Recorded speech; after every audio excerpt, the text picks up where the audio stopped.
As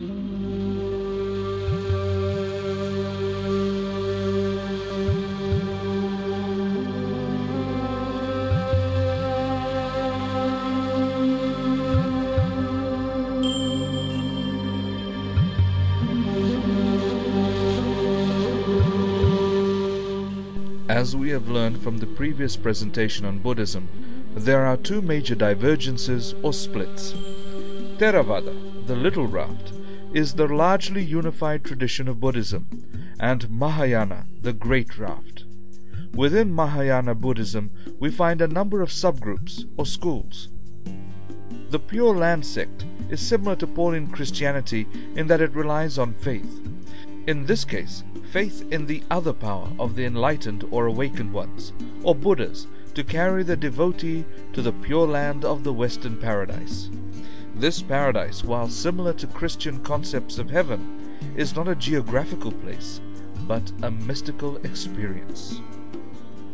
Tiantai, or Tendai Buddhism, is largely influenced by Confucian traditions, which emphasize learning and social harmony.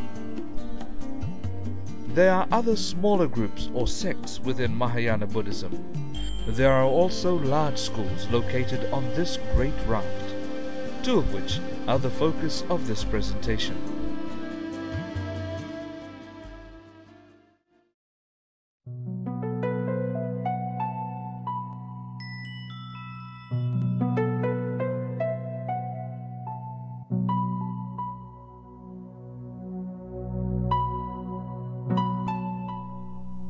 The first of these schools is deeply influenced by Taoism and grew in China as Chan Buddhism. The communist cultural revolution in China has, in the words of Smith, disrupted its religious life. It did, however, flourish in Japan, where it is known as Zen Buddhism. Chan or Zen Buddhism developed from what is known to be a higher, more subtle teaching that only the more perceptive followers of Gautama Buddha were able to grasp or understand. The essence of Zen is found in Gautama's classic flower sermon, in which the Buddha simply held up a golden lotus instead of preaching with words. The disciple Mahakasyapa, whose insight of understanding this message was shown only by a quiet smile, was designated as Gautama Buddha's successor. Zen moves to go beyond the limitations of words and language, beyond the bounds of reason and logic with which we are so used to expressing our understanding of religion. Zen's emphasis is on deep experiential learning. And so, in this encounter, we can only describe the outer characteristics of Zen. We can, in essence, only flirt with it.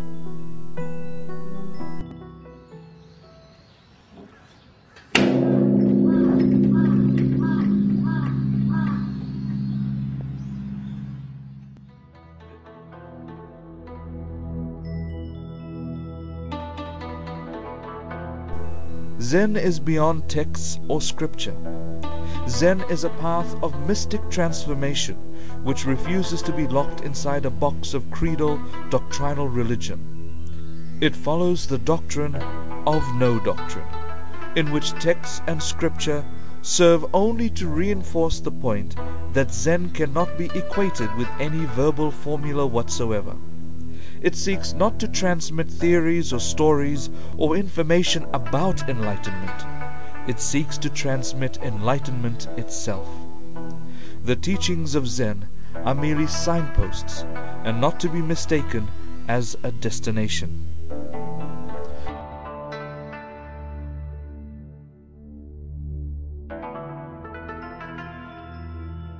How did it feel to you? Let me think. Don't think. Feel. It is like a finger pointing away to the moon. Don't concentrate on the finger or you will miss all that heavenly glory. Do you understand? 3 signposts guide us in our basic understanding of the training in Zen, through which the Buddha mind is approached.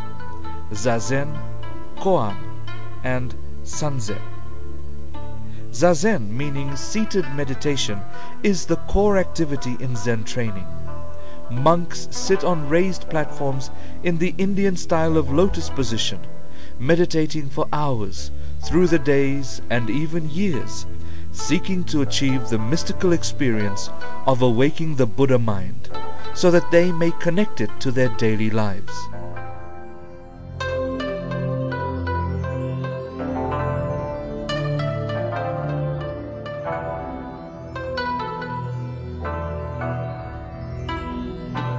The meditation is not to empty the mind. In contrast, during Zen training, the Zazen allows aspirants to focus on a question, problem, or puzzle which challenges them to go beyond reason and logic, to solve or answer it through another form of knowing. This is called the Koan.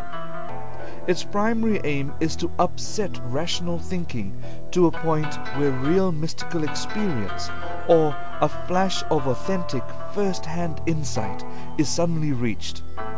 A Christian koan would be in the tradition of Kierkegaard, a meditation on the paradox of the incarnate, God becoming man, the infinite becoming finite.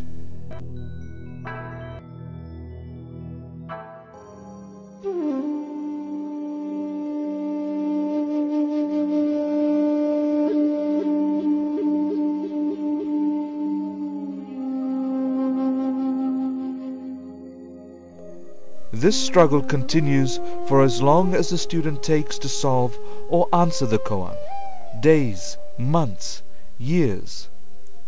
But the struggle is not alone, for the third signpost in the Zen path is Sanzen, or Dokusan. Sanzen is a brief meeting of student and master, in which the student states the koan that they have been meditating on, and the answer they have so far. In the Sanzen, the master has a threefold task. One is to reject an inadequate answer, which helps the student refine their process of Zazen by making them aware of immaturity or false conceptions or prejudices. In other words, to ensure that they move beyond the limits of logic and reason.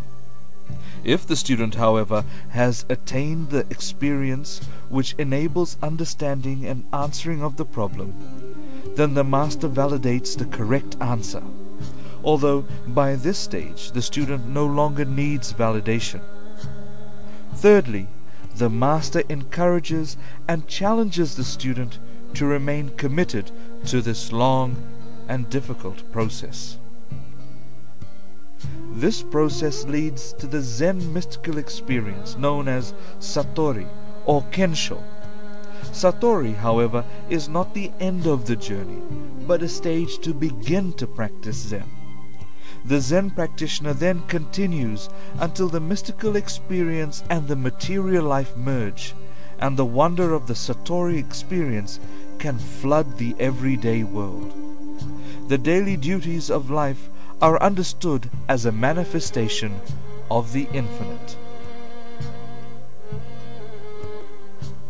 The way of Zen is then a condition in which life seems distinctly good, an objective outlook on one's relation to others, their welfare impresses as being important as one's own, a returning to the world robed in a new light, with a new perspective, an attitude of generalized agreeableness, and a transcendence from the contrasts of self and other, finite and infinite, acceptance and rejection, and even life or death. Zen is characterized by harmony, respect, clarity, and calmness. The Zen experience expresses itself in the Japanese culture through sumi, or black ink landscape paintings, landscape gardening, floral arrangement, and the tea ceremony.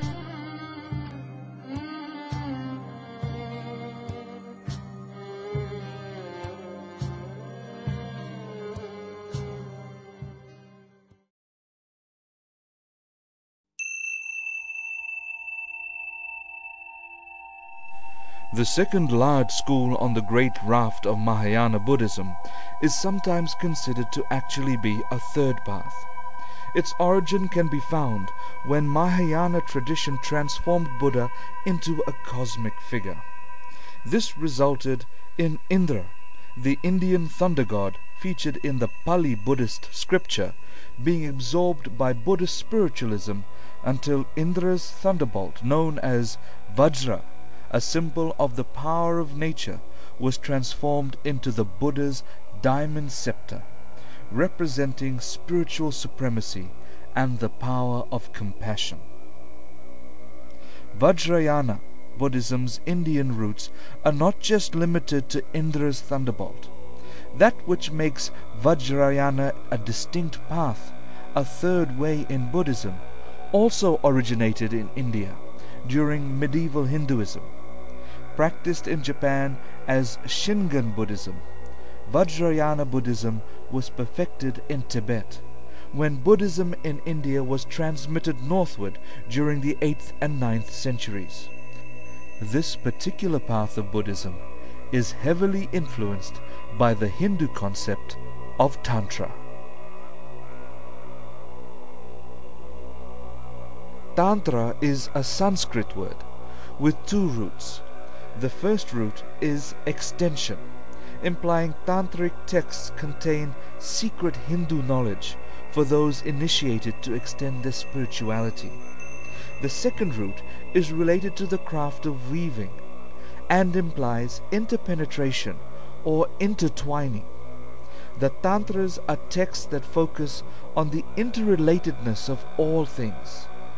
It is Vajrayana Buddhism in which this concept is expanded and developed.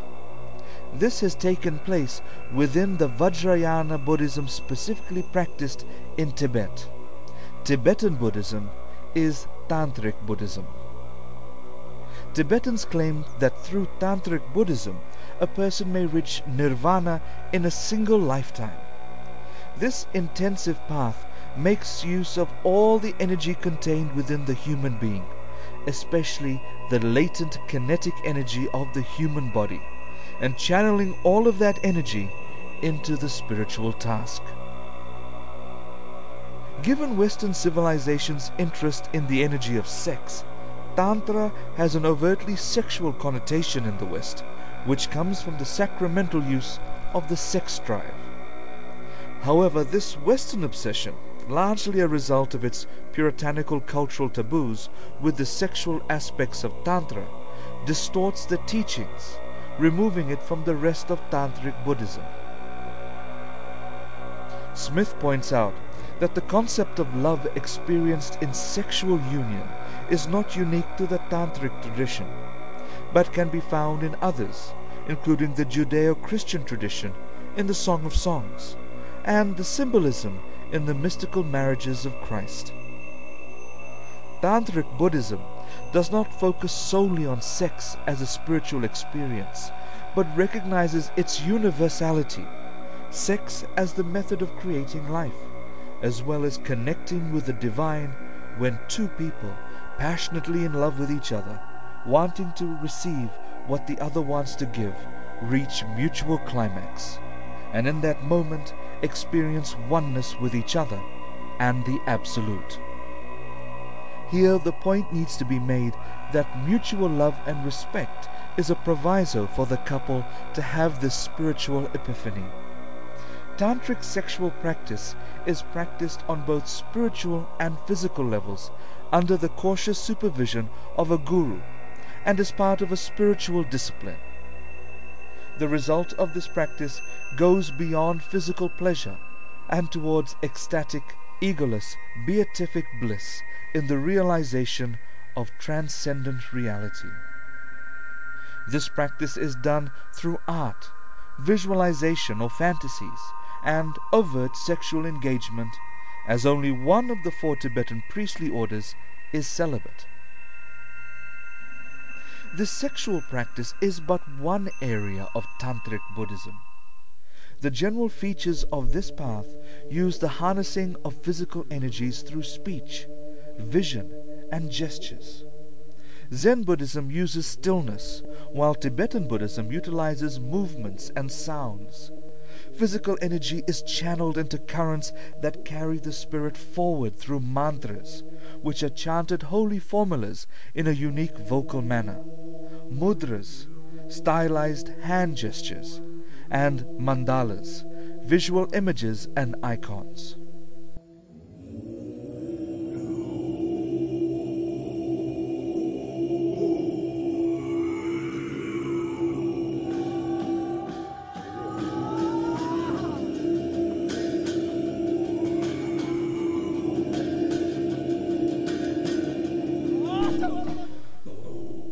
As with Zen Buddhism, there is an internal and therefore inexpressible feature in Tantric Buddhist practice. This is the visualization, the merging and manifestation of the divine within the consciousness of the monks through meditation.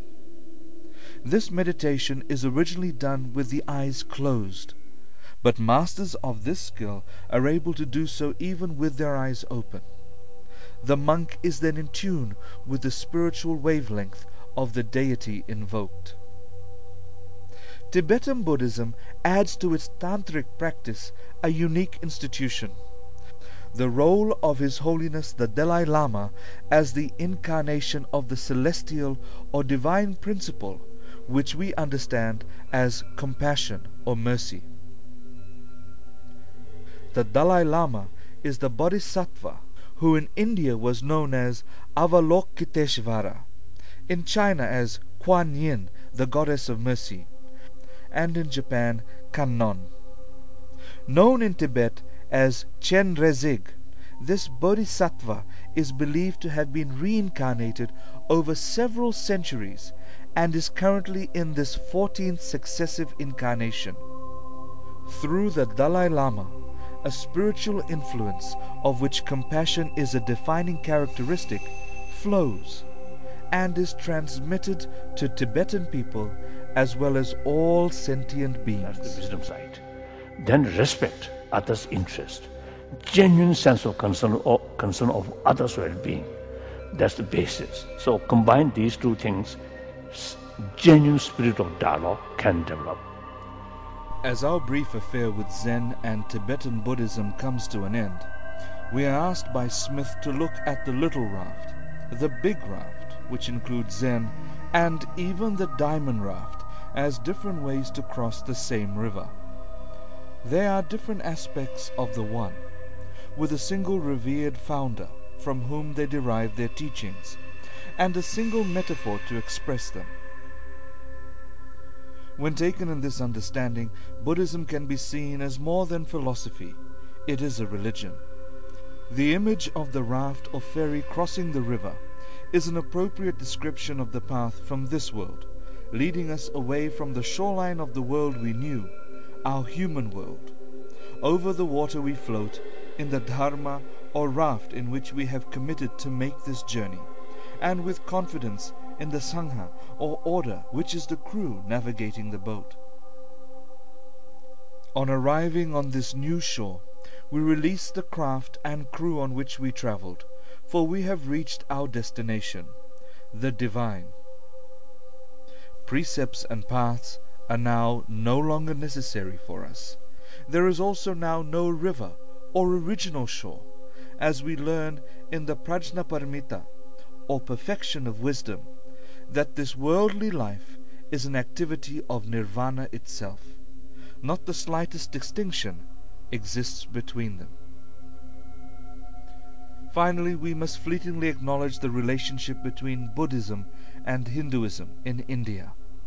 Buddhism, a child of India and of Hinduism, seems to only have a minimal presence in its homeland. And that is because rather than live in its own house as in other lands, Buddhism has found a place within Hinduism. Many of Buddhism's reforms were legitimately accepted in Hinduism, with Buddhism even contributing to a Hindu order of wandering ascetics, the sadhus. Buddhism in India was reintegrated into the source from which it sprang, with the Buddha even being raised to the status of divinity. Schools of Buddhism found expression in schools of Hinduism and contributed to their development.